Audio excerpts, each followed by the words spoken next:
And at the National Television Museum, visitors are becoming impatient with the man hogging the...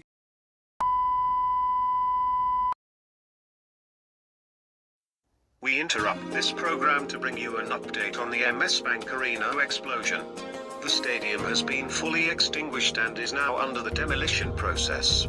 The cause of the explosion has been investigated and confirmed to be due to a faulty wiring. It is confirmed that all the hosts, judges, and performers are safe and sound.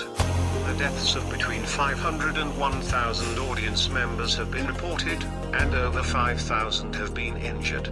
If someone you know or one of your loved ones were in the arena when this incident occurred, please visit EUROVISION.tv or BBC.com and read the information on screen.